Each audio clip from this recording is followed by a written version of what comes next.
Assalamualaikum dan salam keluarga Malaysia. Bersama saya Muhammad Azizur Rahim dalam Berita Pagi Sarawak edisi Ahad 31 Julai.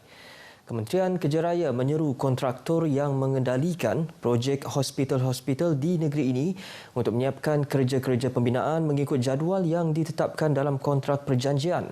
Menteri Kanan Kerja Raya Datuk Seri Fadilah Yusof memaklumkan setakat ini perkembangan projek itu pada tahap memuaskan walaupun terdapat kelewatan dari jadual yang ditetapkan. Datuk Seri Fadilah berkata antara faktor utama kelewatan projek berikutan kekurangan jumlah pekerja. Walaupun demikian, ujarnya negara Indonesia kini bersetuju membuka pintu untuk pekerja dari negara itu bekerja di Malaysia mulai 1 Ogos ini. Beliau berharap dengan kemasukan pekerja asing ini dapat meningkatkan lagi momentum projek-projek pembinaan di negara ini. Mengenai perkembangan terkini projek hospital di Sarawak, beliau menjelaskan beberapa projek lewat dari jadual asal seperti projek Hospital Kanawit yang kini hanya dapat dilaksanakan kerja awalan. Berikutan terdapat perubahan reka bentuk yang memerlukan peruntukan tambahan.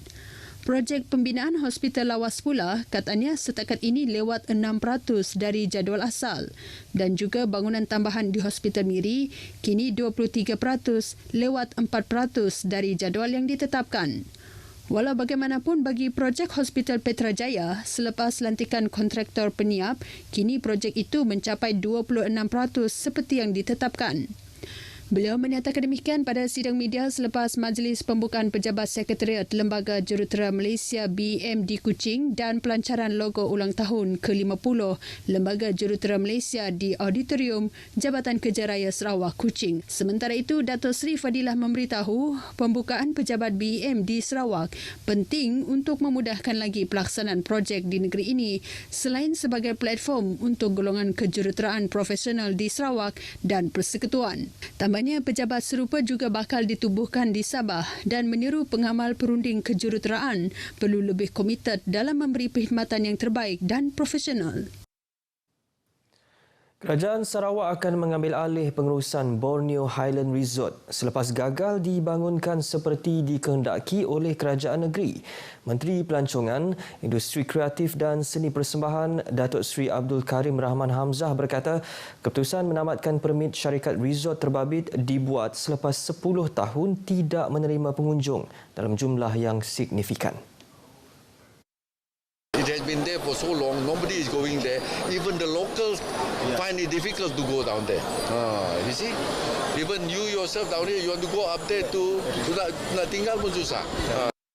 Beliau menjelaskan buat masa ini kawasan pusat peranginan seluas 5,000 ekar itu akan dikendalikan oleh Majlis Perbandaran Padawan sehingga urusan perundangan selesai. Katanya lagi pihak kementerian sedia membangunkan pusat peranginan itu seperti pelan asal kerajaan negeri bagi memanfaatkan penduduk sekitar dan sektor pelancongan negeri. Datuk Seri Abdul Karim bercakap kepada media selepas majlis perasmian pertandingan menari tradisional Bidayah sempena Bidayah Mystic Festival di Padawan.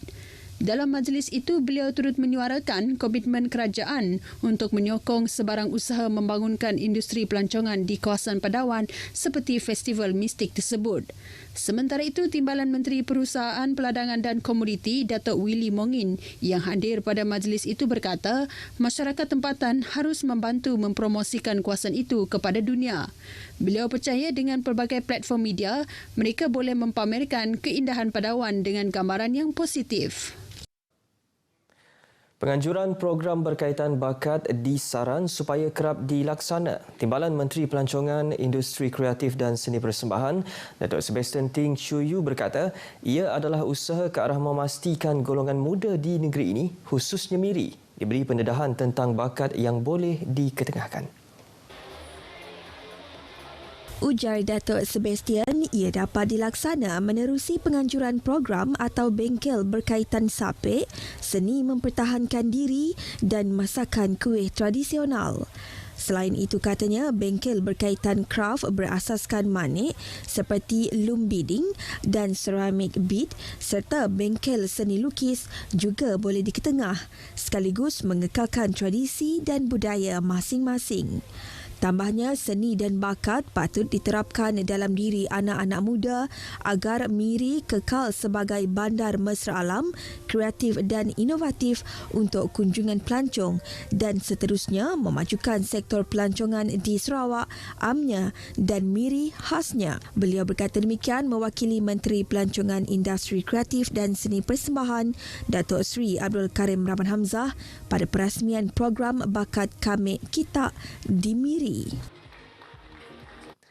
Sementara itu, dalam perkembangan lain, Timbalan Menteri Pelancongan, Industri Kreatif dan Seni Persembahan Datuk Sebastian Ting Chu Yu memberitahu menerusi pameran pendidikan, kerjaya dan usahawan yang diadakan di Miri baru-baru ini, ia diharap dapat membantu masyarakat di kawasan itu. Datuk Sebastian berkata pameran anjuran Pusat Khidmat Masyarakat Parti Rakyat Bersatu Sarawak Piasau itu melibatkan 17 syarikat pelbagai sektor yang menawarkan 2,562 kekosongan jawatan. Katanya pameran berkenaan adalah usaha beliau dan pasukannya untuk membantu golongan terjejas ekoran pandemik COVID-19 yang lalu. Beliau berucap semasa merasmikan pameran berkenaan di Miri. Kira-kira 13 agensi dan bank turut serta menawarkan bantuan kepada perniagaan tempatan untuk membantu usahawan tempatan sekiranya berhasrat mengeksport produk ke pasaran antarabangsa. Selain itu, kira-kira 25 universiti awam dan swasta juga disediakan bagi golongan pelajar yang ingin melanjutkan pelajaran. Dalam perkembangan sama, memahami konsep sebenar keluarga Malaysia menjadi intipati utama ceramah bersempena dengan sambutan Tahun Baharu Ma'al Hijrah 1444 Hijrah di Limbang. Selaras dengan tema sambutan Ma'al Hijrah, keluarga Malaysia pemangkin kemakmuran umat Islam diseru untuk terus mengukuhkan perpaduan dalam kalangan umat Islam khususnya dan seluruh masyarakat amnya. Ceramah disampaikan oleh Ustaz Sahlan Aji dari Sekolah Menengah Kebangsaan Seri Patiambun Limbang. Dalam ceramahnya juga menyeru umat Islam untuk melakukan perubahan hidup ke arah melahirkan insan yang lebih baik. Lebih 300 jemaah menghadiri ceramah tersebut di Masjid Jannatul Firdaus, anjuran Jawatan Kuasa Tetap Perayaan Islam Limbang. Turut hadir Timbalan Menteri Pembangunan Luar Bandar Dato' Hasbi Habibullah merangkap Ahli Parlimen Limbang. Penglibatan golongan wanita dalam pembangunan negeri adalah penting. Ke arah itu, Pengerusi Majlis Pemimpin Adat Orang Ulu Sarawak, Temenggung Elizabeth Deng mengajak kaum itu untuk terus berbakti bersama-sama membangunkan Sarawak. Temenggung Elizabeth berkata adalah menjadi harapan dan visi beliau untuk mentransformasi wanita orang ulu, khasnya wanita kayan melalui penglibatan dalam beberapa bidang sama ada perniagaan atau penglibatan dengan badan bukan kerajaan. Beliau berkata demikian pada seminar makan beradat anjuran Kelab Wanita Berwawasan Baram di Miri. Pada seminar itu ceramah disampaikan oleh Pesara Tentera Udara Diraja Malaysia, Ketua Seksyen Operasi Bomba TUDM, Pegawai Waran Udara Bersara Madang Imang. Seminar yang julung kali dianjurkan itu dihadiri 70 orang peserta dalam kalangan masyarakat orang ulu.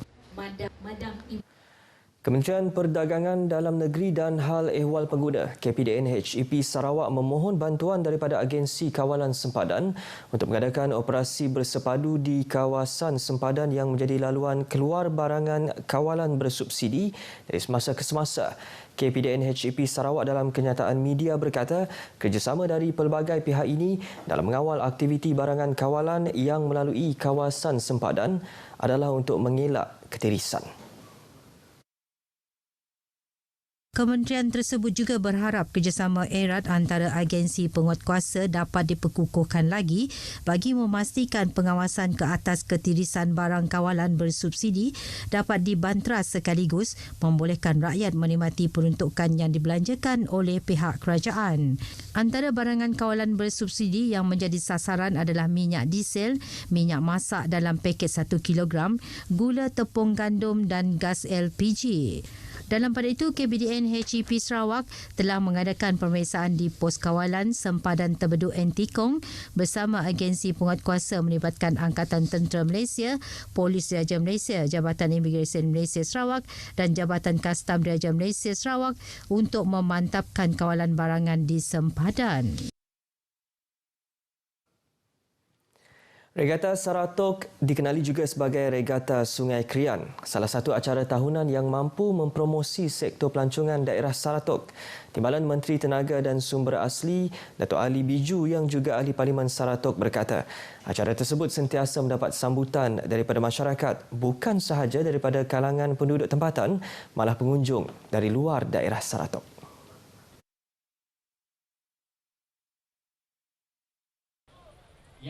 Gembira dan berpuas hati, acara tersebut masih mengekalkan keupayaannya dalam menarik kehadiran pengunjung yang amat ramai walaupun tidak diadakan selama 2 tahun akibat penularan COVID-19. Malah ia turut memberi impak positif terhadap ekonomi penduduk Saratok dengan ramai daripada mereka mengambil peluang berniaga dan kali ini 400 ruang niaga telah disediakan. Sudah tentu ia satu perkembangan yang amat membanggakan untuk penduduk tempatan bangkit meningkatkan ekonomi masing-masing selepas ramai terkesan semasa tempoh Perintah Kawalan Pergerakan yang lepas. Pertandingan lumba perahu pada Regata Saratok tahun ini disertai 14 pasukan yang mengambil bahagian dalam acara Sakai 10, 15, 20, 25 dan Sakai 30. Hadiah wang tunai keseluruhan yang ditawarkan pula berjumlah RM82,300. Lain-lain aktiviti turut diadakan selama seminggu regata berlangsung, termasuklah Battle of the Band, kempen derma darah, pertandingan bertanda dan persembahan pentas oleh artis-artis tempatan. Konsert tribute Queen I Want to Be Free berlangsung malam tadi oleh beberapa artis antarabangsa dan tempatan di Pusat Konvensyen Borneo Kuching BCCK. Konsert berkenaan menampilkan artis dari negara Singapura iaitu Alif Putra, seorang pemain gitar berbakat dan Alfred Ayal dari Indonesia. Konsert itu juga menampilkan bakat tempatan seperti Dewi Seresta, Matthew Ngau dan Michael King. Turut hadir Menteri Pelancongan, Industri Kreatif dan Seni Persembahan, Datuk Seri Abdul Karim Rahman Hamzah. Konsert tersebut adalah untuk membawa perubahan positif dalam industri muzik Sarawak dengan menghidupkan semula acara muzik secara langsung, membangunkan komuniti pemuzik serta industri muzik negeri secara amnya. Berita Pagi Sarawak edisi Ahad 31 Julai berakhir di sini. Selamat berhujung minggu. Assalamualaikum dan jumpa lagi.